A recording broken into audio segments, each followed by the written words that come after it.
Hi friends, இன்றைக்கி சூப்பரான ஒரு ப்ரான்ஸ் பிரியாணியும் அதோட நான் சிக்கன் 65 செஞ்சுருந்தேன். ப்ரான்ஸ் பிரியாணியோட ரெசிபி ஈஸியாக பார்க்கலாம் வாங்க. பட்டை, கிராம்பு, ஏலக்காய், இது வந்து ஷாஜீரா, அதுக்கப்புறம் இஞ்சி பூண்டு அதை வந்து அரைச்சி வச்சுக்கோங்க. நான் ப்ரான்ஸ் வந்து கொஞ்சமாக ஜிஞ்சர் கார்லிக் பேஸ்ட்டு, உப்பு, மஞ்சத்தூள் போட்டு மேரினேட் பண்ணி வச்சுருக்கேன். பாஸ்மதி ரைஸ் தான் நான் எடுத்திருக்கேன். அதை வந்து ஒரு ½ hour வந்து நல்லா சோக் பண்ணி வச்சிடலாம். நீங்கள் சீரக சம்பா ரைஸ்லேயும் பண்ணலாம். பட் நான் இன்றைக்கி வந்து வடி பிரியாணி மாதிரி செய்கிறனால பாஸ்மதி ரைஸ் எடுத்திருக்கேன். குக்கர் எடுத்துக்கலாம். குக்கரில் வந்து எண்ணெய் போட்டுக்கோங்க. எண்ணெயும் உங்களுக்கு நெய் வேணும்னா நெய்யும் இப்போ போட்டுக்கலாம். போட்டுட்டு வெங்காயம் நல்ல நீட்டமாக வெட்டி வச்சு, ஒரு பெரிய வெங்காயமாக இருந்துச்சுன்னா ஒரு வெங்காயம், மீடியம் சைஸ்னால் 2 வெங்காயம் போட்டுட்டு, நம்ம பிரியாணிக்கு எப்படி வதக்கி கொடுப்போம் அந்த கலர் தான் இதில் மெயின். கலர் வந்து ப்ரௌனாக இருந்துச்சுன்னா பிரியாணி கெட்டு போகாமல் இருக்கும், டேஸ்ட்டும் இருக்கும், டெம்ப்டாக இருக்கும் அந்த கலரே. நான் சைடில் வந்து தண்ணியும் வச்சுட்டேன் ரைஸ்க்காக. பிரியாணிக்கு அந்த வெங்காயம் வந்து நல்லா வதக்கி கொடுக்கணும். தண்ணி கொஞ்சம் சூடாகிட்டுருக்கு. இப்போ நான் வந்து உப்பு போட்டுக்கலாம். கொஞ்சம் உப்பு வந்து கரிக்கிற மாதிரி போட்டுக்கணும். கரெக்டாக போட்டோன்னா அப்புறம் சப்புன்னு இருக்கும். அதனால கொஞ்சம் கரிக்கிற மாதிரி போட்டுட்டு புதினா கொத்தமல்லி போட்டுக்கோங்க. ஒரு பாதி எலுமிச்சம்பழம் மட்டும் புழிஞ்சு விட்டுக்கோங்க. புழிஞ்சு விட்டுட்டு அந்த எலுமிச்சம்பழத்தையும் அந்த தண்ணியிலே போட்டுருங்க.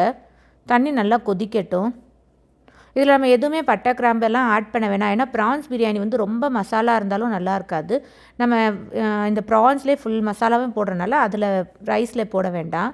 இது நம்ம அரைச்சி வச்சுருந்தோம்ல இஞ்சி பூண்டு, பட்டை, கிராம்பு, ஏலக்காய், அந்த ஷாஜீரா, அந்த பேஸ்ட்டு அதை இதோடு ஆட் பண்ணிவிட்டு எண்ணெய் பிரிஞ்சு வர வரைக்கும் நல்லா மிக்ஸ் பண்ணி கொடுங்க.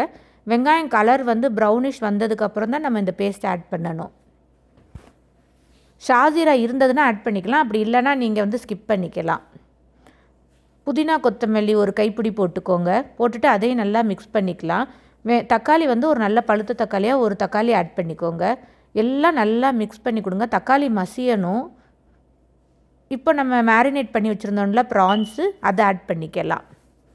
நம்ம ப்ரான்ஸ்லேயும் உப்பு போட்டிருப்போம், அதனால் ரைஸ்லேயும் உப்பு போட்டிருப்போம்ல, அதனால் பார்த்துக்கோங்க. ரைஸ் உப்பு வந்து நம்ம செக் பண்ணிக்கலாம். மெதுவாக கிண்டணும், ப்ரான்ஸ் இல்லாட்டி உடஞ்சிரும். அதனால் லைட்டாக மெதுவாக ஜென்டலாக கிளறி கொடுங்க. புளிக்காத தயிர் இருந்ததுன்னா பெரிய ஸ்பூனில் ஒரு 2 ஸ்பூன் ஆட் பண்ணிக்கோங்க.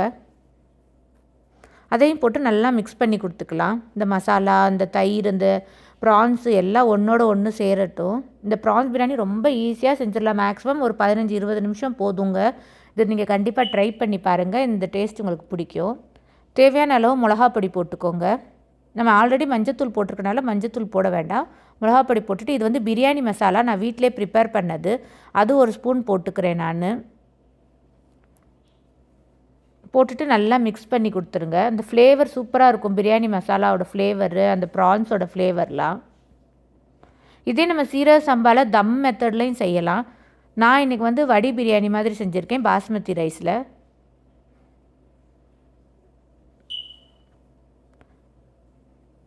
லைட்டாக தண்ணி கொஞ்சம் போட்டுக்கலாம். அந்த மிக்ஸி ஜார் இருந்துச்சுல, அதையே அலசிட்டு நம்ம கொஞ்சமாக தண்ணி போட்டுக்கலாம். இப்போ இதை வந்து ஒரு சைடில் வச்சிடலாம். ஒரு 2 நிமிஷத்துக்கு அப்புறம் நல்லா கிளறிட்டு அதை ஒரு சைடில் வச்சுருங்க ஆஃப் பண்ணிவிட்டு.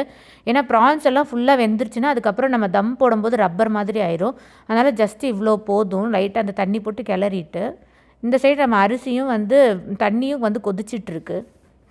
நான் எலுமிச்சம்பழம் போட மறந்துட்டேன், அதனால் இப்போ ஒரு அரை எலுமிச்சம்பழம் புழிஞ்சு விட்டுட்டேன். நீங்களும் எலுமிச்சம்பழம் போட்டுக்கோங்க. உதிரியாக வரும் ரைஸு, ஒன்றோடு ஒன்று ஒட்டாமல். அதனால தான் லெமன் வந்து போடுவோம் நம்ம. போட்டுட்டு மிக்ஸ் பண்ணி அப்படியே சைடில் வச்சிடலாம். பாருங்கள், இப்போ தண்ணி கொதிச்சிருச்சு. நான் வாஷ் பண்ணி, அதாவது சோக் பண்ணி வாஷ் பண்ணி வச்சுருக்க ரைஸ் ஆட் பண்ணிக்கிட்டேன். ஜஸ்ட்டு ஒரு 6 மினிட்ஸ் மட்டும் நீங்கள் வந்து இந்த ரைஸு நல்லா சூடான தண்ணியில் போட்டு கொதிச்சு எடுத்தீங்கன்னா போதும். பெர்ஃபெக்டான ரைஸ் உங்களுக்கு கிடைக்கும். ரொம்ப நேரம் விட்டிங்கன்னா நம்ம ப்ரான்ஸோடையும் விடும்போது அப்படியே அரிசி வந்து குழஞ்சிரும். அதனால் ஒரு 5 to 6 நிமிஷம் போதும். பாருங்கள் எவ்வளோ நீளமாக வந்திருக்குன்ட்டு. ஏன்னா நம்ம சோக் பண்ண வச்சனால நல்லா பாஸ்மதி ரைஸ் நீளமாக வரும். இப்போ நான் உங்களுக்கு எடுத்து காமிக்கிறேன் பாருங்கள். இந்த மாதிரி உடஞ்சா போதும். ரொம்ப வந்து ரைஸ் வந்து வேகணுன்ற அவசியம் இல்லை. ஏன்னா நம்ம 20 மினிட்ஸ் நம்ம தம்லையும் விடுவோம். இதை ட்ரைன் பண்ணி எடுத்துக்கலாம். இப்போது பாருங்கள், சூப்பராக வெந்து வந்துருச்சு. இந்த எலுமிச்சம்பழம், இந்த புதினாலாம் வேணான்னா நீங்கள் எடுத்துக்கோங்க. நான் எலுமிச்சம்பழம் மட்டும்தான் எடுத்திருக்கேன், புதினா எடுக்கலை எதுவும்.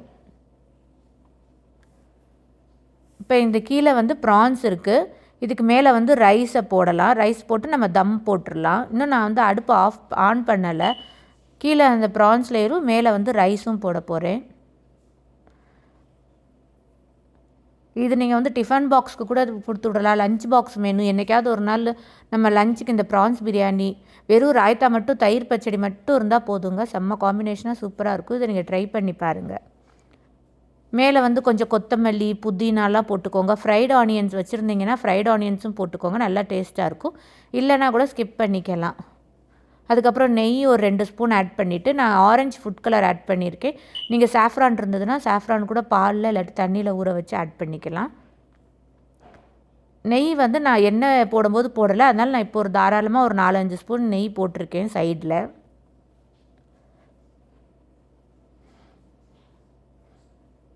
இப்போவே பயங்கர ஸ்மெல்லாக இருந்துச்சு. ஃபுல்லாக தம் போட்டுடலாம். அலுமினியம் ஃபாயில் வச்சு நல்லா மூடிட்டேன் நான். அந்த புகை எதுவும் வெளியே வராமல் நீங்கள் நல்லா தம்மு டைட்டாக போட்டுருங்க. ஃபஸ்ட்டு ஒரு 5 மினிட்ஸ் மட்டும் ஹை ஃப்ளேமில் வச்சா போதும். 5 மினிட்ஸ்க்கு அப்புறம் வந்து 15 மினிட்ஸ் நல்லா ஃபுல்லாக லோ ஃப்ளேம்லேயே வச்சுருங்க.